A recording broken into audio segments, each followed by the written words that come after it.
नमस्कार, मैं हूं अर्चित और आप देख रहे हैं पहल टाइम्स। तो चलिए रुक करते हैं इस खास खबर की ओर।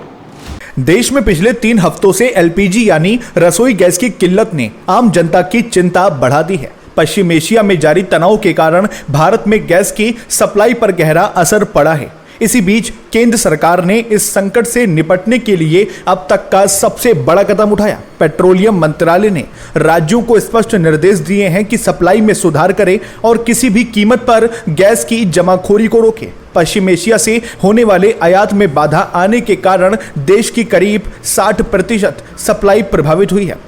हालात को देखते हुए केंद्र सरकार ने अब घरेलू उपभोक्ताओं को प्राथमिकता देने का निर्णय लिया है। सरकार का पूरा फोकस अब पाइप्ड नेचुरल गैस यानी पीएनजी को बढ़ावा देने पर है। पेट्रोलियम मंत्रालय की संयुक्त सचिव सुजाता शर्मा ने कहा कि देश में एलपीजी की सप्लाई अभी स्थिर है और कहीं भी पूरी तरह से गैस खत्म होने की स्थिति नहीं है। उन्होंने ये भी साफ किया कि घबराहट में बुकिंग करने की जरूरत नहीं है, क्योंकि ऑनलाइन बुकिंग का आंकड़ा 94% तक पहुंच गया है। सरकार ने उन राज्यों को 10% अतिरिक्त कॉमर्शियल एलपीजी देने का वादा किया है, जो अपने यहां पीएनजी नेटवर्क को तेजी से बढ़ाएंगे।